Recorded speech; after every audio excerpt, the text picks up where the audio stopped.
Jackpot! My husband's mistress laughed in the ICU. Let's save the money for Paris. He agreed and left me. He didn't know my millionaire stepson had cameras in the room. My stepson paid for my surgery. A week later, as they toasted in Paris, 3 black SUVs surrounded them. My stepson stepped out and said, "Enjoy your last champagne. You are going to prison." I'm glad to have you here. Follow my story until the end and comment the city you're watching from so I can see how far my story has reached. My name is Marcy and I'm 64 years old. 20 years ago, I thought I'd found my happily ever after when I married Quincy. I was wrong about a lot of things back then, but I never imagined just how wrong until I woke up in the ICU at St. Mary's Hospital, fighting for my life while my husband planned my funeral. The accident happened on a Tuesday morning in November. I remember the exact moment because I was looking at our kitchen clock when my foot missed the bottom step of our staircase. The fall felt endless, my body tumbling down the wooden stairs like a rag doll. The last thing I saw before everything went black was Quincy standing at the top of the stairs, not rushing to help me, just watching. When I finally regained consciousness, the world felt distant and muffled. The rhythmic beeping of monitors filled my ears, and the harsh fluorescent lights of the ICU made my eyes water. My entire body ached in ways I'd never experienced, and breathing felt like trying to suck air through a straw. The nurses told me later that I'd suffered a severe head injury, 3 broken ribs, and internal bleeding that required emergency surgery. But the physical pain was nothing compared to what I heard next. I was drifting in and out of consciousness when I heard Quincy's voice in the hallway outside my room. He wasn't alone. There was a woman with him, someone I didn't recognize, and their conversation made my blood run cold even through the fog of pain medication. "So how long do you think she has?" the woman asked. Her voice was young, maybe late 20s, with a slight southern accent that sounded almost sweet until you heard what she was saying. Quincy's response was casual, like they were discussing the weather. "The doctors say it could go either way. Honestly, Sarah, at her age and with these injuries, it might be a blessing if she doesn't make it." Sarah. I'd never heard that name before, but the way she spoke to my husband suggested they knew each other very well. Too well.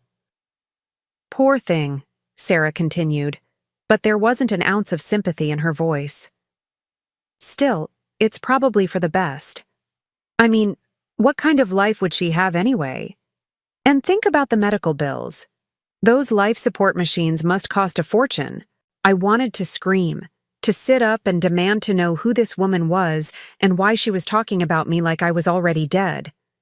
But my body wouldn't cooperate. The medications kept me trapped in a state between sleep and waking, able to hear everything but powerless to respond. Quincy sighed heavily, and I could picture him running his hand through his graying hair the way he always did when he was thinking. "You're right. The insurance will cover some of it, but not everything. And frankly, I don't see the point in bankrupting myself for someone who's already lived her life." The casual cruelty of his words hit me like another fall down the stairs. This was my husband of 20 years, the man who'd promised to love me in sickness and in health, talking about my potential death like it was a minor inconvenience. "Have you thought about what we discussed?" Sarah asked, her voice dropping to a whisper that I had to strain to hear. "About afterwards, I mean." "You mean about us?" Quincy's voice had a warmth in it that I hadn't heard in years. "Of course I have. Once this is all over, we can finally be together properly. No more sneaking around, no more pretending. My heart monitor must have registered my distress because a nurse came in to check on me." I heard their conversation pause, and then Quincy was suddenly at my bedside, playing the role of the concerned husband. "Any change?" he asked the nurse, his voice filled with fake worry. "Her vitals are stable," the young nurse replied kindly. "She's been stirring a bit more, which is a good sign. Brain injury patients often take time to fully wake up." "I see," Quincy said, and I could hear the disappointment he was trying to hide. "Well, I'll be back tomorrow. Sarah here is a nurse too, She's been helping me understand the medical situation. The nurse made polite conversation with Sarah about her nursing background while I lay there, pretending to be unconscious and trying to process what I'd just learned. My husband was having an affair with a woman young enough to be his daughter, and they were both hoping I would die so they could be together without the messy complications of divorce. After they left, I spent hours staring at the ceiling tiles, counting the dots in the acoustic panels and trying to make sense of my life. How had I been so blind? Looking back, there had been signs. The late nights at work that became more frequent. The way he'd become distant and irritable whenever I tried to show him affection. The mysterious charges on our credit card that he explained away as business expenses. But I'd attributed all of it to normal marital issues, the kind of problems that couples in their 60s work through together. I never imagined he was planning a future that didn't include me. The next day brought more revelations. Quincy returned around noon, again with Sarah in tow. This time, they were more careful about where they had their conversation, but the medications had begun to clear my system, and my hearing had become sharper. "The lawyer says we need to be patient," Quincy was telling her as they stood near the window. "If she recovers, we'll have to go with Plan B." "And what exactly is Plan B?" Sarah asked. "Divorce, obviously. It'll be messy and expensive, but it's better than nothing." Sarah made a small humming sound, like she was considering this option. "But if she doesn't recover, everything goes to you automatically, right? As her husband?" "That's right. The house, her savings, her life insurance, all of it." "How much life insurance?" $150,000. Plus she has about $47,000 in her personal savings account, and the house is worth at least $380,000.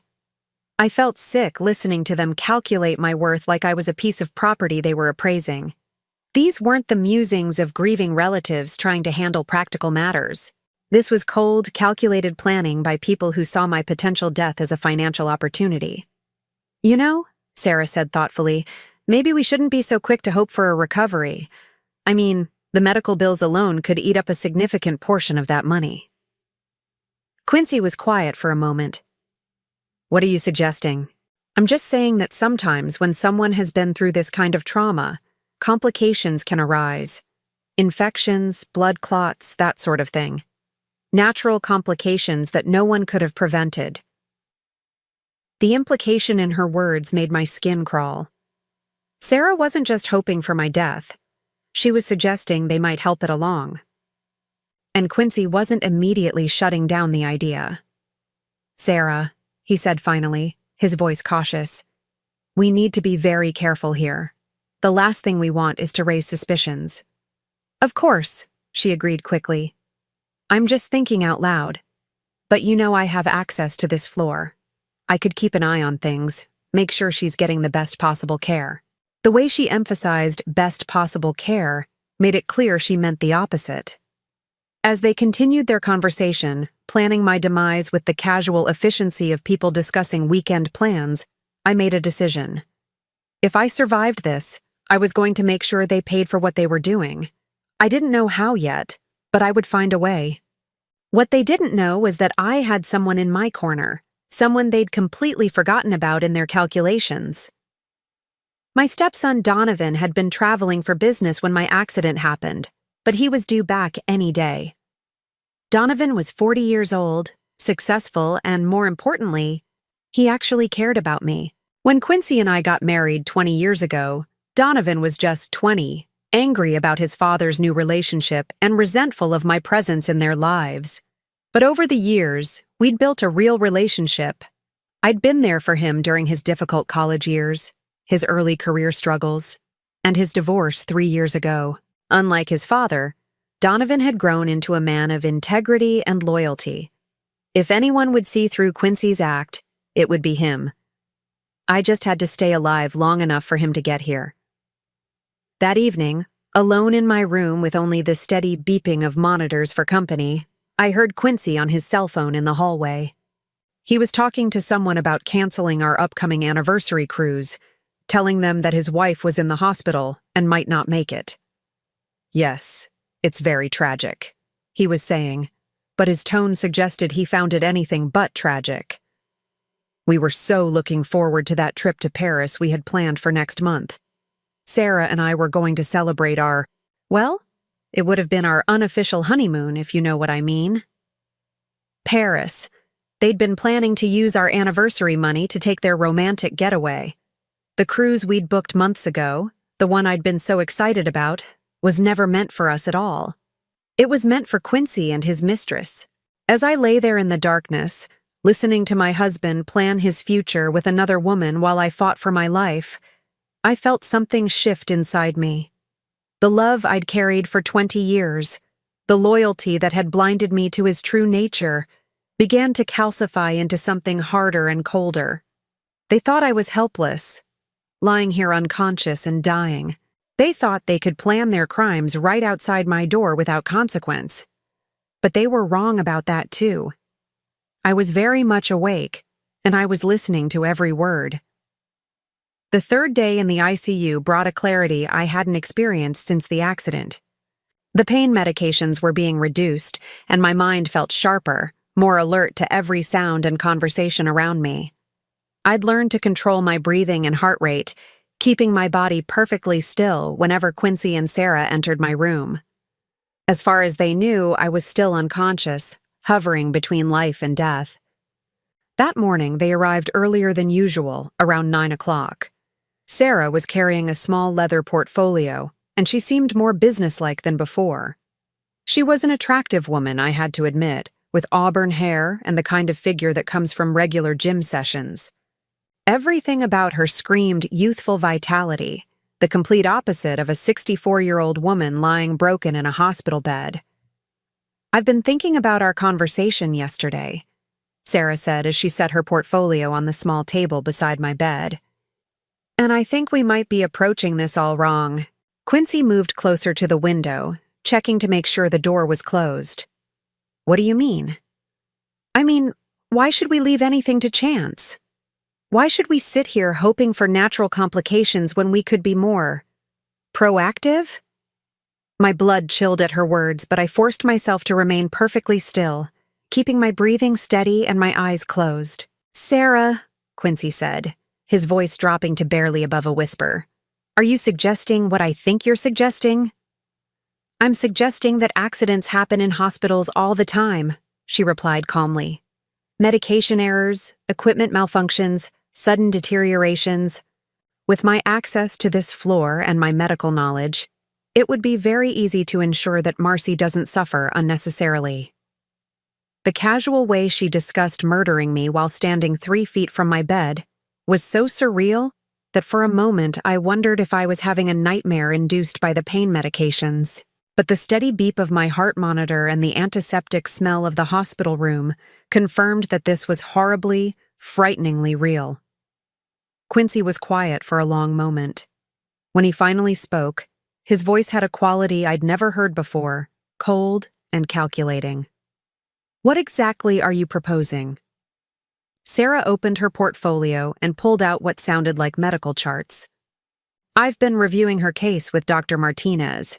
She's stable now, but her condition is still considered critical.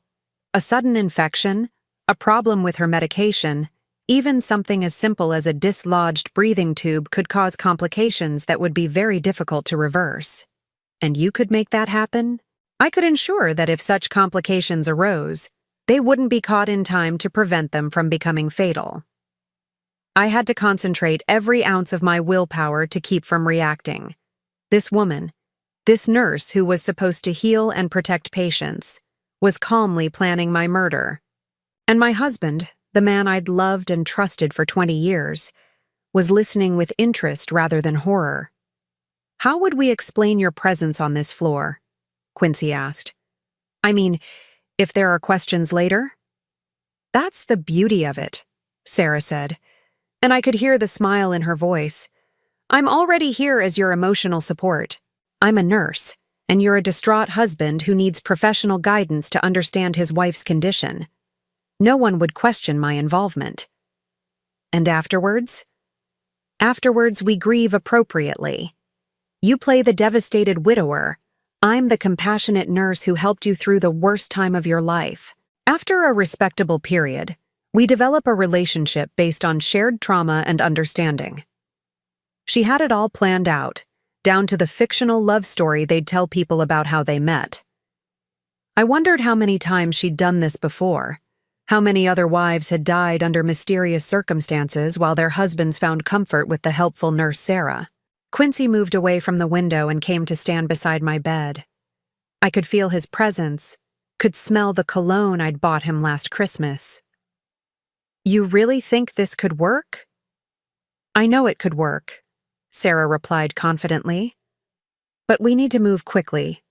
The longer she stays stable, the more likely she is to recover.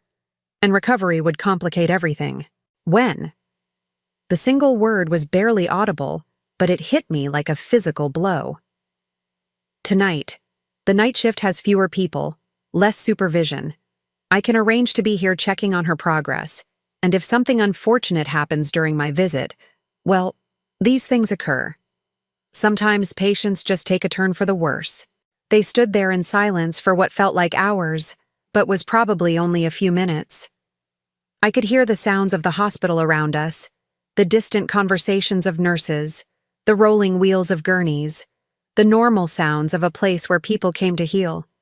It seemed impossible that in the middle of all this healing, two people were planning a murder. There's something else we need to discuss, Sarah said finally. The practical arrangements afterwards. What do you mean? I mean the money, Quincy, the insurance, the house, all of it. We need to have a plan for how we're going to handle the finances once she's gone. I heard the rustling of papers, and Sarah continued. I've done some research on the legalities. As her husband, you'll inherit everything automatically unless she has a will that states otherwise. Does she? No, Quincy said. We talked about making wills years ago, but we never got around to it. Everything we own is jointly held anyway. Perfect. That means the house, the savings, the insurance money, it all comes to you immediately. How much did you say the total was worth? The house is worth about $380,000, her savings account has $47,000, and the life insurance is $150,000. There's also my retirement account and some investments. Probably another $100,000 total. Sarah whistled softly. That's nearly $700,000. Not bad for a night's work. The callous way she calculated the value of my life made me want to vomit. To them, I wasn't a person with feelings, memories, dreams, and fears. I was simply a financial obstacle standing between them and a comfortable future. We should start making plans for afterwards, Sarah continued. Where we'll live, how we'll handle the money. I think we should sell the house immediately and buy something new, somewhere we can start fresh without any memories of Marcy. Quincy's voice took on a dreamy quality. I've always wanted to live in Paris.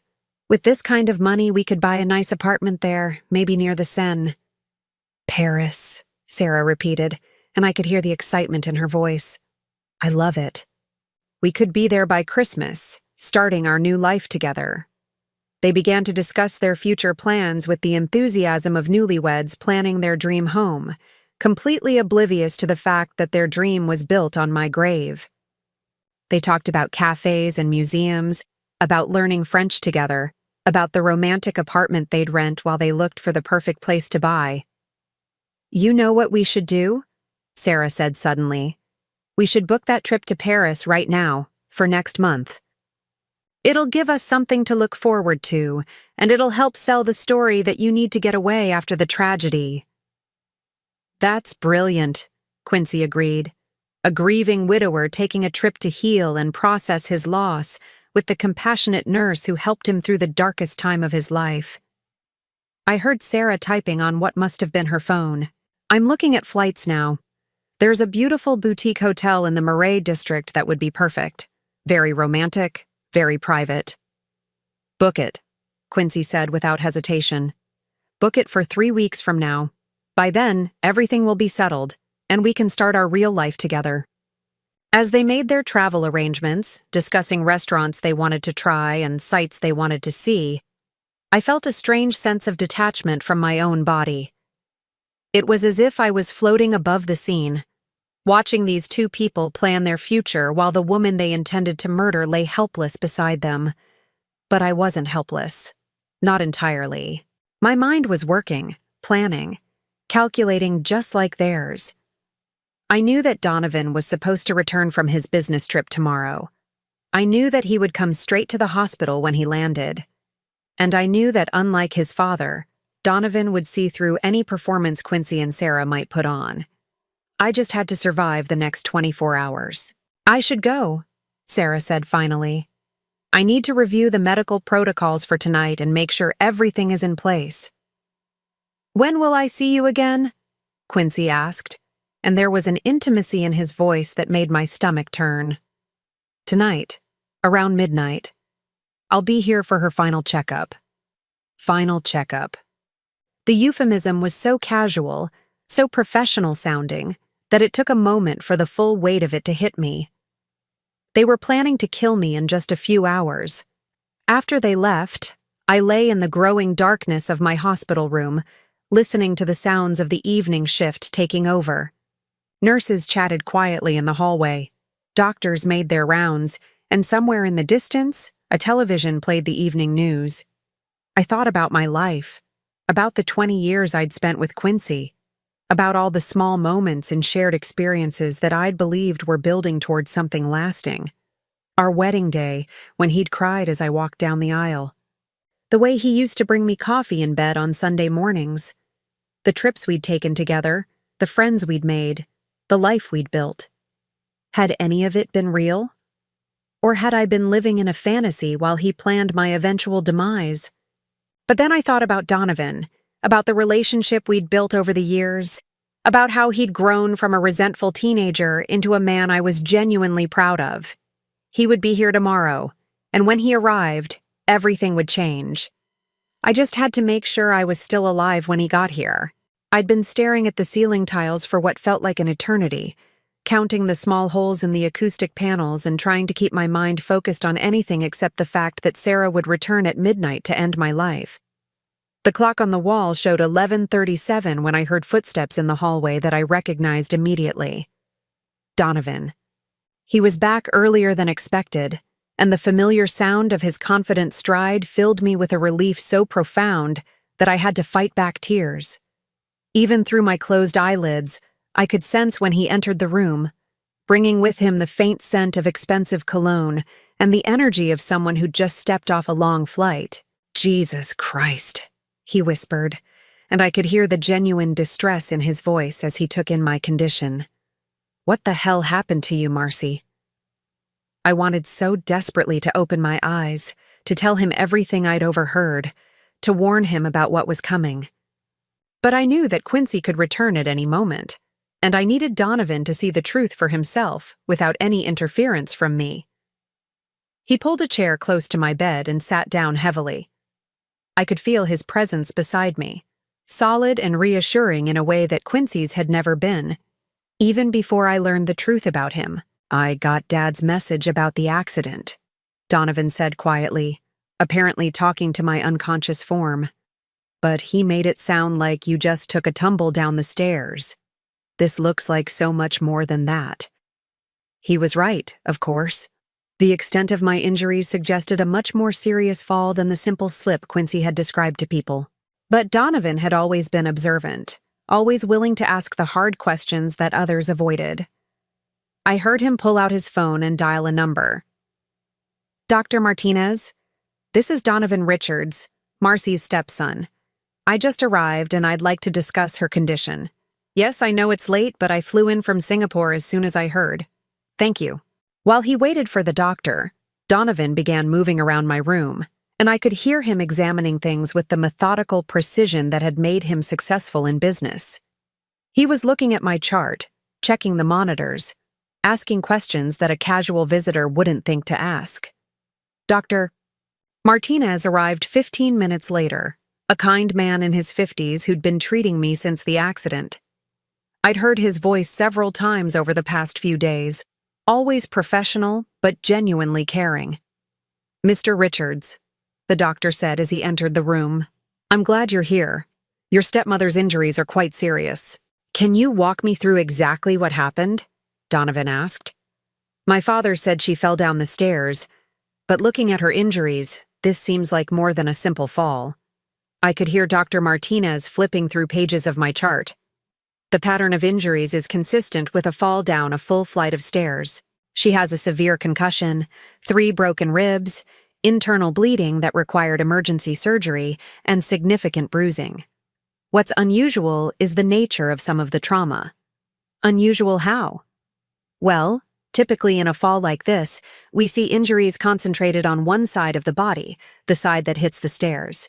But Marcy has impact injuries on multiple sides, suggesting she may have bounced or tumbled quite extensively."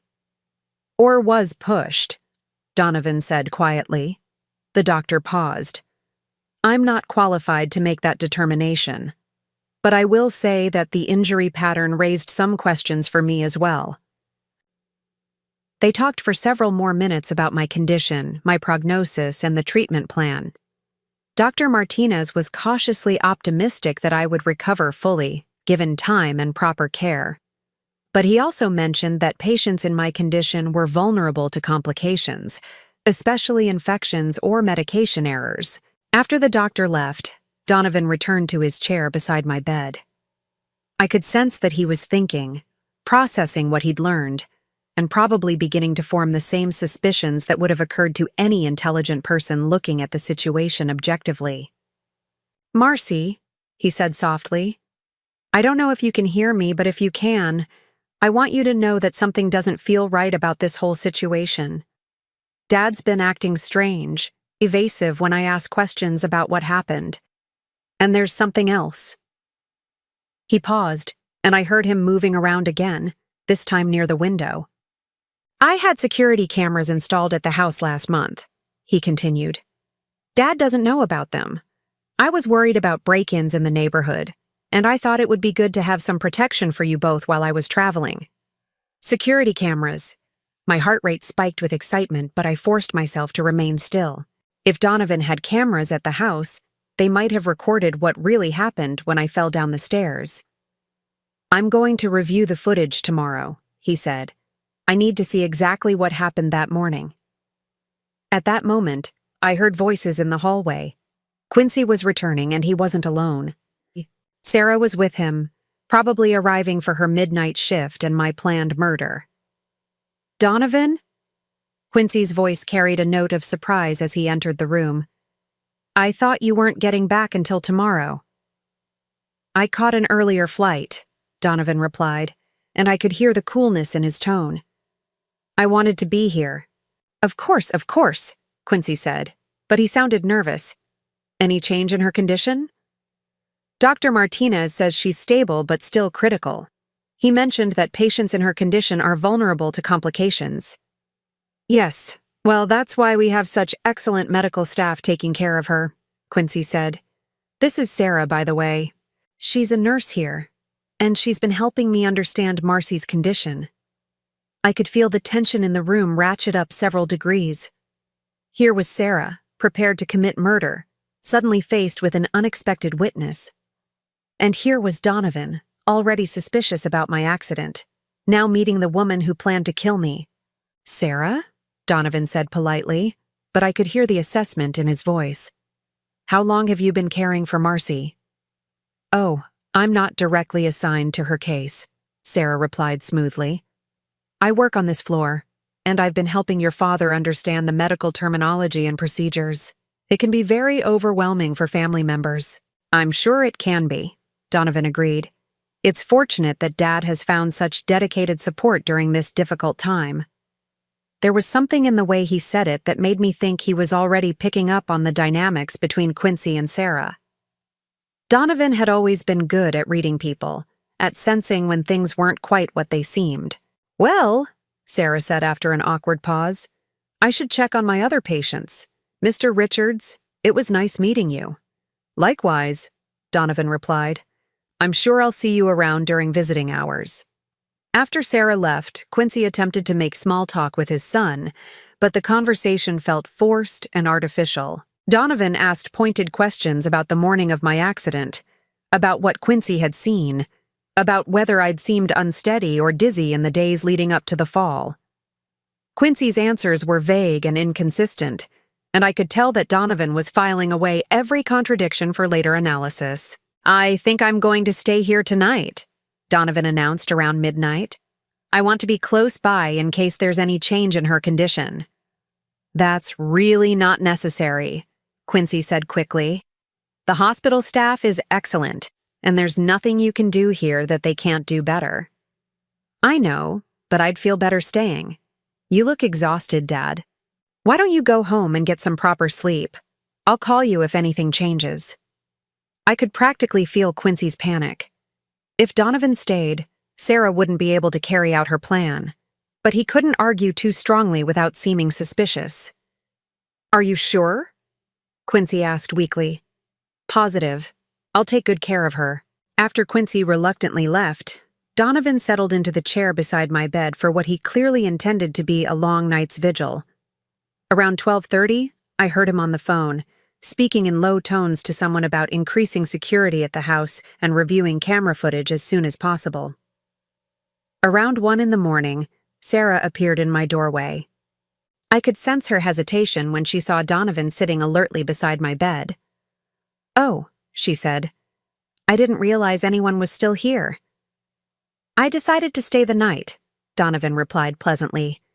"Is there something you need to check on with Marcy?" "I was just doing my rounds, making sure all the patients on this floor are comfortable." "That's very dedicated of you. I appreciate the attention you're giving to her care." Sarah stood in the doorway for a moment longer, probably trying to figure out if there was any way to proceed with her plan. But with Donovan wide awake and watchful, she had no choice but to continue her rounds and leave me alone. "Have a good night," she said finally, and I could hear the frustration in her voice. "You too," Donovan replied. "Thank you for everything you're doing." After she left, Donovan leaned closer to my bed. "I don't know what game they're playing," he said quietly, "but I'm not leaving you alone with them. Something is very wrong here, and I'm going to figure out what it is." He spent the rest of the night in that chair, and I spent it feeling safer than I had since the moment I woke up in this hospital bed. Donovan might not know the full extent of the conspiracy yet, but his instincts were telling him the same things mine were. Quincy couldn't be trusted, Sarah was dangerous, and I needed protection. When the sun began to rise through the hospital windows, I knew I had survived the night. Sarah's plan had been thwarted by Donovan's unexpected presence, which meant I would live to see another day. But more importantly, I now had an ally, someone who was asking the right questions and looking for the truth. The next phase of this nightmare was about to begin, but for the first time since my accident, I felt like I might actually have a chance to survive it. And maybe, just maybe, to get justice for what they'd tried to do to me. The morning brought a new energy to my hospital room. Donovan had stayed true to his word, spending the entire night in the chair beside my bed, and I could see the determination in his posture even with my eyes closed. Around 7 in the morning, I heard him making phone calls, coordinating with his security team, and making arrangements that I couldn't quite follow, but that filled me with hope. Dr. Martinez made his morning rounds around 8, checking my vitals and discussing my progress with Donovan. The doctor seemed pleased with my stability overnight, mentioning that my brain activity had been more consistent and that my chances of a full recovery were improving. "When might she wake up?" Donovan asked. "It's hard to say with head injuries," Dr. Martinez replied. "Could be today, could be several more days, but her signs are encouraging. The swelling in her brain has decreased significantly." After the doctor left, Donovan received a phone call that changed everything. "Marcus, thank you for getting back to me so quickly," he said, and I realized he was talking to the head of his security company. "Did you have a chance to review the footage from Tuesday morning?"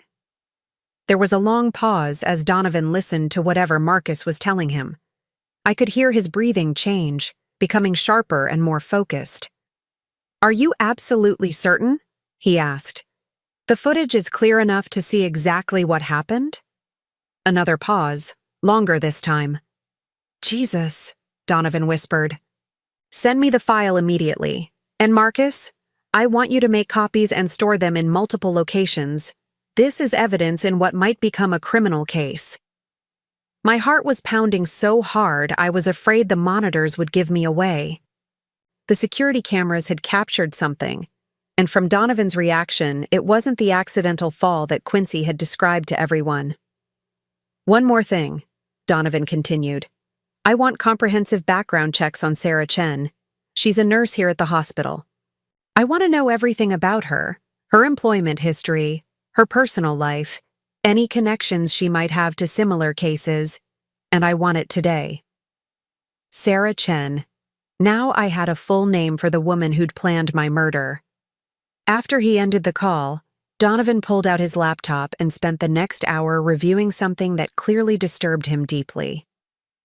I could hear him occasionally muttering under his breath, words like unbelievable and bastard, that told me he was seeing exactly what I suspected he'd see. Around 10 in the morning, Quincy arrived with coffee and pastries, playing the role of the devoted husband bringing breakfast for his son's bedside vigil. Any change overnight? Quincy asked, and I could hear the hope in his voice that there had been a change for the worse. She's been very stable, Donovan replied, his voice carefully neutral. Dr. Martinez thinks her chances of recovery are actually quite good. Oh, Quincy said, and he couldn't quite hide his disappointment. Well, that's wonderful news. Dad, I need to ask you something, and I want you to think very carefully before you answer. I could feel the tension in the room increase dramatically. Quincy must have sensed that something had changed overnight. Of course, Quincy said, but his voice was wary. Tell me again exactly what happened Tuesday morning when Marcy fell. I've already told you. She was going downstairs to make coffee, and she missed a step. I heard the noise and came running, but it was too late. You were upstairs when it happened? Yes, I was getting dressed in our bedroom. And where exactly was Marcy when she fell? Top of the stairs, middle, bottom? Quincy hesitated, and in that hesitation, I knew he was realizing that his story was about to be challenged. I'm not entirely sure. I heard the noise, but I didn't actually see her fall. That's interesting, Donovan said calmly, because the security cameras I installed last month show a very different version of events. The silence that followed was so complete I could hear my own heartbeat in the monitors. Security cameras? Quincy's voice was barely a whisper. Full coverage of the main floor, including the staircase. And what I see on that footage, Dad, is you following Marcy down the stairs, arguing with her about something, and then pushing her hard enough to send her tumbling down the entire flight. I heard Quincy's sharp intake of breath, followed by the sound of a chair scraping against the floor as he presumably sat down heavily. The footage is crystal clear, Donovan continued, his voice growing colder. I can see Marcy trying to get away from you. I can see you grabbing her arm, and I can see you shoving her down those stairs with enough force to cause exactly the injuries she sustained. Donovan, you don't understand, Quincy started, but his son cut him off. Oh, I understand perfectly. What I don't understand is why. Why would you try to kill the woman who's been nothing but good to you for 20 years? The accusation hung in the air between them.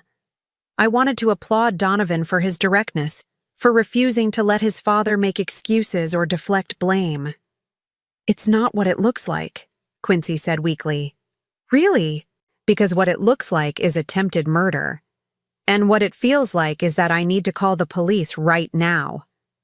Wait, Quincy said urgently. Please, just wait. Let me explain. Explain what? How you plan to inherit Marcy's money? How you've been having an affair with that nurse Sarah? How you stood outside this room discussing whether to let Marcy die from her injuries or speed the process along? My blood ran cold. How could Donovan possibly know about those conversations unless— You've been recording us, Quincy said, and his voice was filled with a mixture of horror and admiration. The room has audio surveillance, yes. I activated it the moment I arrived and realized something wasn't right. So I've heard every word of your conversations with Sarah, including your plans for tonight. Donovan had been recording everything. Every cruel word, every heartless plan, every casual discussion of my murder had been captured for posterity. You have no idea what you're dealing with, Quincy said, and for the first time, there was something desperate in his voice. Sarah isn't just some nurse I'm having an affair with. This is bigger than you think. Then explain it to me. Quincy was quiet for a long moment, and when he spoke again, his voice had changed completely. Gone was the pretense of being a loving husband. What remained was something cold and calculating. Sarah specializes in this kind of arrangement, he said finally. Wealthy older women who need assistance in transitioning to their final rest. Marcy isn't the first, and she won't be the last. The casual way he described serial murder made my skin crawl. This wasn't a crime of passion or a moment of poor judgment. This was a business, a systematic targeting and killing of older women for their money. How many? Donovan asked, and I could hear the disgust in his voice. 5, maybe 6 over the past 3 years. Sarah has a system. She identifies targets, I cultivate relationships with them, and when the time is right, they have accidents or complications. And you split the money. It's a very lucrative partnership. The matter-of-fact way Quincy discussed multiple murders was so chilling that I had to focus all my energy on keeping my breathing steady. This man I'd lived with, shared a bed with, trusted with my life, was a serial killer. Why Marcy? Donovan asked. She loved you. She would have done anything for you. She was convenient, Quincy replied with a shrug I could hear in his voice. Available, trusting, and worth enough money to make it worthwhile. Plus, she had no family other than you, which simplified things. Except she did have me. Yes, that was an unexpected complication. We thought you'd be easier to convince that her death was natural, especially since you travel so much. Donovan was quiet for several minutes, and I could imagine him processing everything he'd learned. His father wasn't just an unfaithful husband, or even a man who'd made one terrible mistake. He was a predator who made a living targeting and killing vulnerable women. Here's what's going to happen, Donovan said finally, his voice calm but implacable. You're going to confess everything to the police. You're going to provide evidence about Sarah's involvement and information about the other victims, and you're going to do it today. And if I refuse? Then I release the security footage and the audio recordings to the police, the FBI, and every major news outlet in the country. Your choice is whether you cooperate and possibly get a plea deal, or spend the rest of your life in prison after a very public trial. You're my son, Quincy said, playing his last card. You stopped being my father the moment you decided to murder the only mother figure I've had since I was 20 years old. The finality in Donovan's voice was unmistakable. Whatever relationship had existed between father and son was over, destroyed by the revelation of Quincy's true nature. I need time to think, Quincy said. You have until noon, Donovan replied. After that, I make the calls myself. I heard Quincy's footsteps as he left the room, probably to find Sarah and figure out their next move. But they were trapped now, caught between the evidence Donovan had gathered and the impossible situation they'd created for themselves. After his father left, Donovan came to stand beside my bed. Marcy, he said softly, I know you probably can't hear me, but I want you to know that you're safe now. I'm not going to let anything happen to you. But I could hear him. I'd heard everything, and for the first time since my accident, I felt genuine hope that justice might actually be possible. The next few hours would determine whether Quincy and Sarah faced consequences for their crimes, or whether they would try one last desperate gambit to escape the trap that was closing around them. Either way, I was ready for whatever came next. Noon came and went without any word from Quincy. Donovan had given him an ultimatum, and the silence stretched between them like a taut wire ready to snap. I remained in my carefully maintained unconscious state, listening to every sound, every phone call, every footstep in the hallway outside my room. Around 2 in the afternoon, Dr. Martinez stopped by for his regular check. "Her brain activity is excellent," he told Donovan. "I'm actually quite optimistic that she'll regain consciousness soon, possibly within the next day or two." "That's wonderful news," Donovan replied, but I could hear the distraction in his voice. He was dealing with much larger concerns than my medical recovery. After the doctor left, Donovan made a series of phone calls that painted a picture of the trap he was setting for his father and Sarah. I listened as he coordinated with law enforcement, international agencies, and his own security team to ensure that when Quincy and Sarah tried to escape, they would find themselves walking directly into a carefully planned operation. "The flight to Paris leaves tonight at 11:45, he told someone on the phone. "I've confirmed they both have tickets. Yes, I want agents waiting at Charles de Gaulle, but let them get to their hotel first. I want them to think they've succeeded before we close the trap." The audacity of it was breathtaking, even after being confronted with evidence of their crimes, even knowing that Donovan had recordings of their conspiracy to murder me. Quincy and Sarah were still planning to go through with their romantic getaway to Paris. They apparently believed they could simply disappear into Europe and start their new life with my money. Around 4 o'clock, I heard familiar footsteps approaching my room. Quincy was returning, probably to give Donovan his decision about cooperating with authorities. "Well?" Donovan asked as his father entered the room. "I've thought about what you said," Quincy replied, his voice calm and measured. "And I've decided you're bluffing." "Excuse me? You're not going to turn in your own father? Family loyalty means something, even if you're angry with me right now. In a few days, when you've had time to process everything, you'll realize that we can work this out privately." The sheer arrogance of it was stunning. After confessing to multiple murders, after being caught red-handed planning my death, Quincy still believed he could manipulate his son into protecting him. "You're wrong," Donovan said quietly. "We'll see. In the meantime, I think it's best if I take some time away to let things cool down. Sarah and I are going to Paris for a few weeks. When I get back, we can discuss this like adults." "Paris," Donovan repeated. "The trip you booked with Marcy's money while planning her murder. The money will be mine soon enough anyway. She's 64 years old, Donovan. Even if she recovers from this accident, how many good years does she really have left?" The casual dismissal of my life, the cold calculation in his voice, made me want to scream. This was a man who had shared my bed for 20 years, who had promised to love and protect me, talking about me like I was already dead. "Dad," Donovan said, and his voice was filled with something that might have been pity. "You really don't understand what you're dealing with, do you?" "What I understand is that you're upset, and you're making threats you don't intend to keep.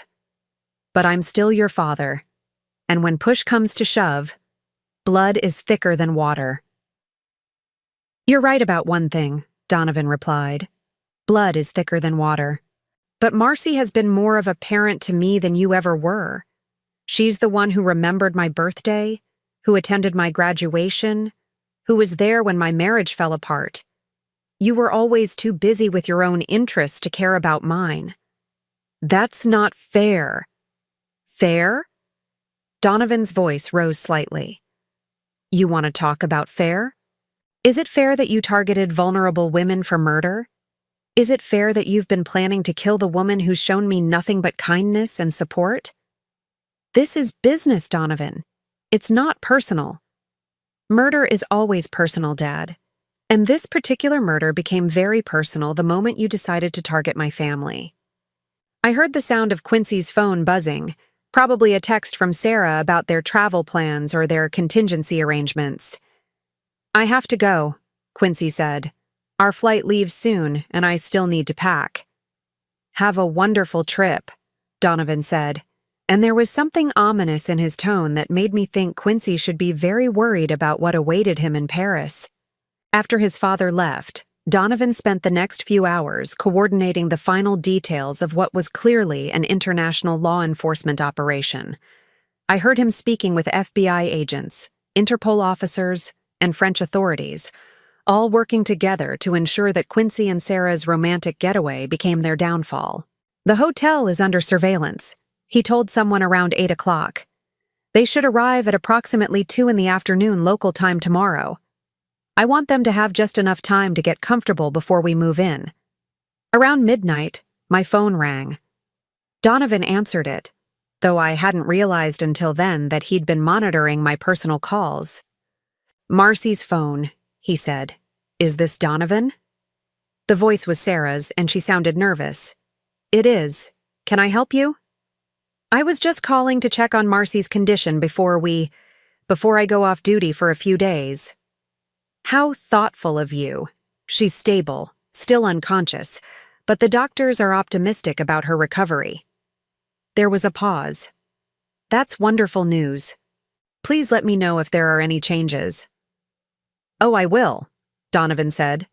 "Have a safe trip, Sarah." After he hung up, I could hear him chuckling softly to himself. "Checking to make sure you're still unconscious before they leave the country," he said to me. "They really have no idea what's waiting for them." The next 24 hours passed slowly. Donovan kept a constant vigil beside my bed, fielding updates from law enforcement agencies and monitoring the progress of Quincy and Sarah's journey to their destruction. I learned that they had indeed boarded their flight to Paris, that they had cleared customs without incident, and that they were currently settled into their romantic boutique hotel in the Marais district. "They're at dinner now," Donovan told me around what must have been early evening Paris time, at a little restaurant called Le Petit Coeur. Apparently they're celebrating their successful escape. I could picture them there, toasting their freedom with expensive champagne, probably laughing about how they'd fooled everyone and gotten away with murder. The image filled me with a cold anger that gave me strength. Around 10 o'clock that evening, Donovan's phone rang with the call we'd both been waiting for. "It's done," he said, after listening to the voice on the other end. "They were arrested at the restaurant, both of them, no resistance." I wanted to cheer, to sit up and celebrate, but I forced myself to remain still. This was just the beginning of their legal troubles, and I needed to be conscious and able to testify when the time came. "Tell me everything," Donovan said to whoever had called him. Over the next 30 minutes, I listened as he received a detailed account of Quincy and Sarah's arrest. They had been enjoying a romantic dinner, apparently toasting their successful escape and planning their new life together, when 3 black SUVs surrounded the restaurant. Donovan himself had flown to Paris to be present for the arrest, though I hadn't realized he'd left the hospital. He'd wanted to look them in the eye when they realized their freedom was an illusion. "You should have seen their faces," the voice on the phone was saying. When those agents walked into the restaurant and announced themselves, when Donovan stepped out of the lead vehicle, they knew immediately that their game was over. "What did Dad say?" Donovan asked. He tried to deny everything at first, claimed they were just tourists on vacation. But when we played the audio recordings of their conspiracy, when we showed them the video of him pushing Marcy down the stairs, he broke down completely. "And Sarah?" "She tried to run, actually. Made it about 10 feet before the French police tackled her. She's claiming now that she was coerced, that your father threatened her into helping him. But the evidence shows she was the mastermind behind the whole operation." As the conversation continued, I learned more details about the scope of Sarah's crimes. The background investigation Donovan had ordered revealed that she had worked at 7 different hospitals over the past 5 years, and at each location, there had been an unusual number of deaths among elderly patients under her care. The pattern was clear once investigators knew what to look for. "How many total victims?" Donovan asked. "We're still investigating, but we think at least 12 women over the past 5 years. Your stepmother was going to be number 13. 12 women. 12 wives, mothers, grandmothers whose lives had been cut short by these predators. I felt sick thinking about their families, about the grief and loss that Quincy and Sarah had caused in their pursuit of easy money. They're being held without bail pending extradition, the voice continued. The French authorities are cooperating fully, and they should be back in the U.S. within the week. And the evidence is solid? Airtight. We have the security footage of the assault on Marcy, the audio recordings of their conspiracy, financial records showing the pattern of inheritance fraud, and now testimony from Sarah's former colleagues who witnessed suspicious deaths. After Donovan ended the call, he came to stand beside my bed. "It's over, Marcy," he said softly. "They're never going to hurt you or anyone else ever again." For the first time since my accident, I felt truly safe.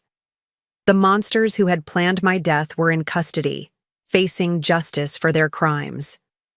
But more importantly, I had discovered something I'd never expected to find: a son who truly loved me, who had risked everything to protect me, and who had proven that family isn't always about blood. It was time to wake up. I opened my eyes on a Thursday morning, exactly 1 week after Quincy and Sarah had been arrested in Paris. The first thing I saw was Donovan sitting beside my bed, his laptop open, apparently working while keeping watch over me. When he noticed my movement, his face lit up with a relief so profound that it brought tears to my eyes. "Marcy," he said, immediately setting aside his computer and leaning forward. "Thank God. How do you feel?" "Like I've been hit by a truck," I managed to say, my voice hoarse from days of silence, "but alive." "Very much alive," he confirmed, reaching over to press the call button for the nurse. "And safe." Dr. Martinez arrived within minutes, clearly pleased to find me awake and responsive. He ran through a series of tests, checking my reflexes, my memory, my cognitive function. Everything seemed to be working properly, though I was weak and still in considerable pain from my injuries. "Your recovery is remarkable," he told me after completing his examination. "Head injuries like yours can have unpredictable outcomes, but you seem to have avoided any serious cognitive damage." "When can I go home?" I asked, then immediately wondered where home would be.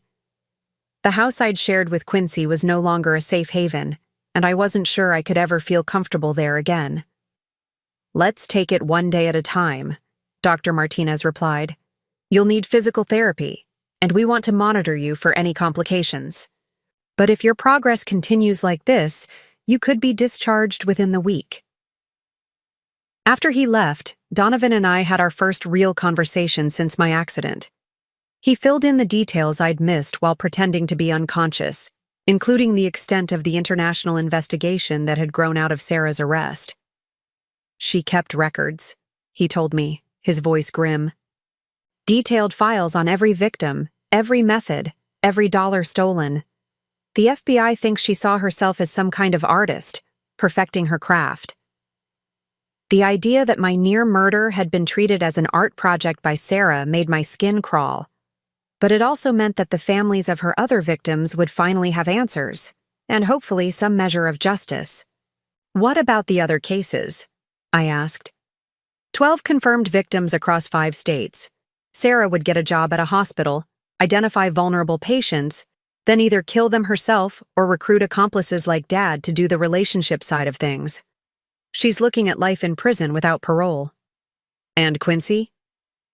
Donovan's expression darkened. "He's trying to negotiate a plea deal by providing information about Sarah's other accomplices. Apparently, she had a whole network of people working for her. But even if he cooperates fully, he's looking at multiple life sentences. I should have felt satisfaction at the news that my would-be killers were facing appropriate punishment. Instead, I mostly felt empty, like something inside me had been permanently damaged by the betrayal. "I keep thinking about the 20 years we were married," I said. "Were any of those moments real? Did he ever actually love me? Or was I just another mark from the beginning?" Donovan was quiet for a moment before answering. "I've been wondering the same thing. The FBI timeline suggests he met Sarah about 3 years ago, so at least the first 17 years of your marriage were probably genuine. But honestly, Marcy, does it matter? You loved him honestly, you were a good wife to him, and you have nothing to be ashamed of. I feel like such a fool. You're not a fool. You're a victim of very sophisticated predators who made targeting and manipulating people their profession. The fact that they fooled you doesn't say anything about your judgment. It says something about their skill at deception. Over the next few days, as I grew stronger and began to process everything that had happened, Donovan and I talked extensively about the future. He made it clear that I was welcome to stay with him for as long as I needed, either in his guest house or in a new place of my own that he would help me find. I've been thinking about selling the house anyway, I told him during one of our conversations. Too many memories, too much deception hidden in those walls. What would you want to do instead? I'd been considering this question since waking up.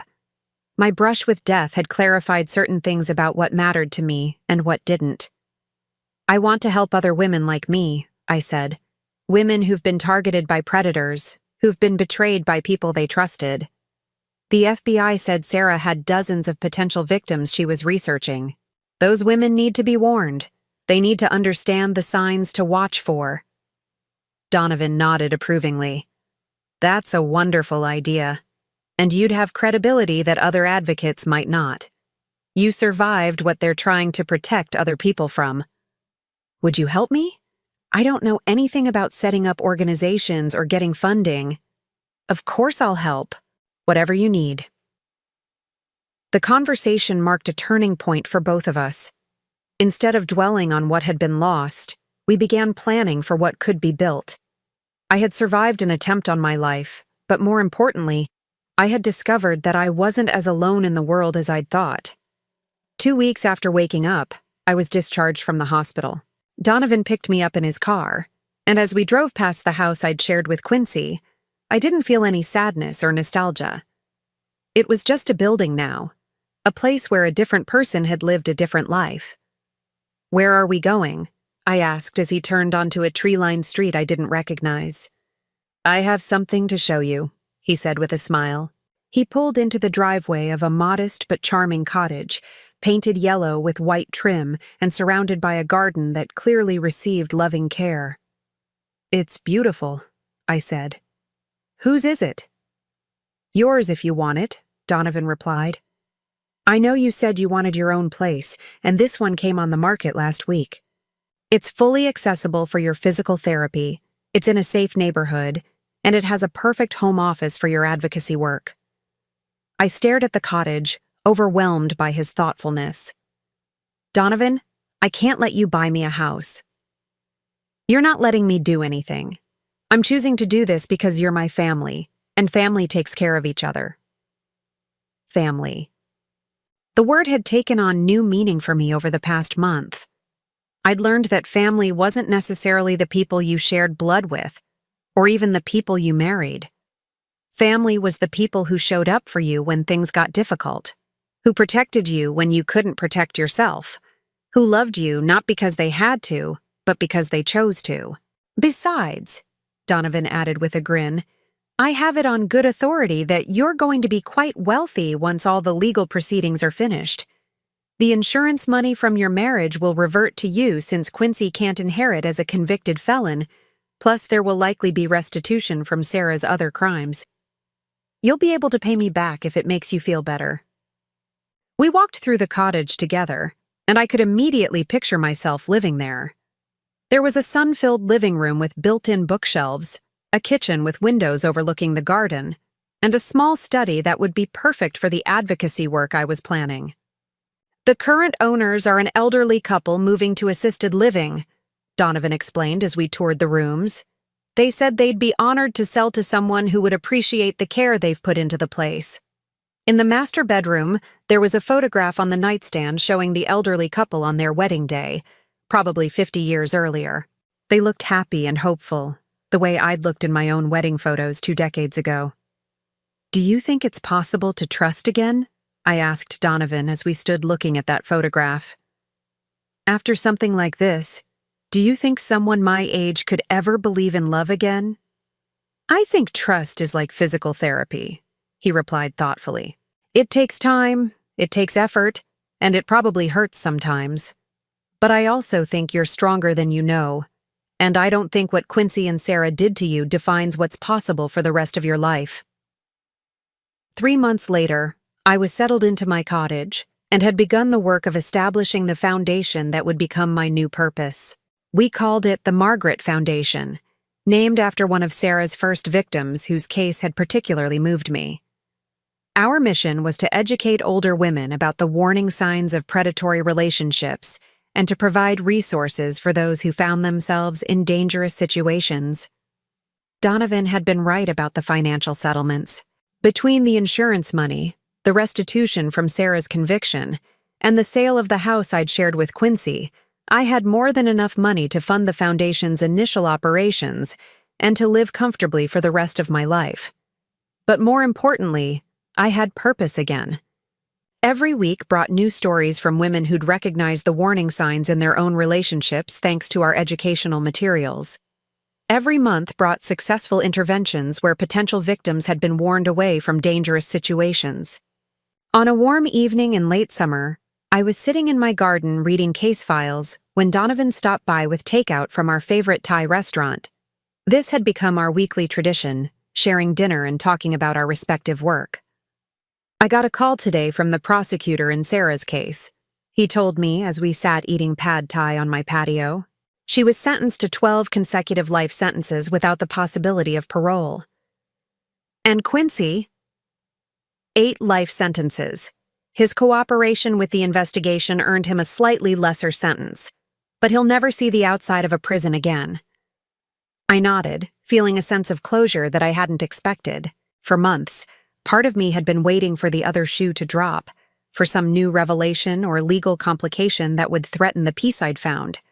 But this felt final. "How does it feel?" Donovan asked, studying my expression. "Like the end of a very long, very dark chapter," I replied, "and like the beginning of something much better." As we finished dinner and watched the sun set over my garden, I reflected on the strange journey that had brought me to this point. A year ago, I'd been a lonely woman in a loveless marriage, counting down the years until retirement and wondering if this was all life had to offer.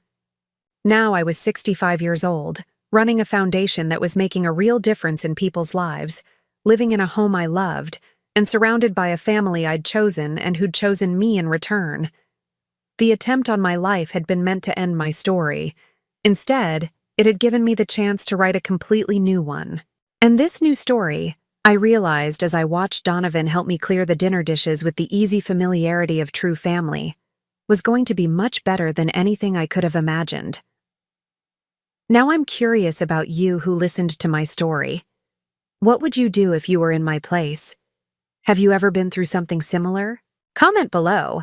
And meanwhile, I'm leaving on the final screen 2 other stories that are channel favorites, and they will definitely surprise you. Thank you for watching until here.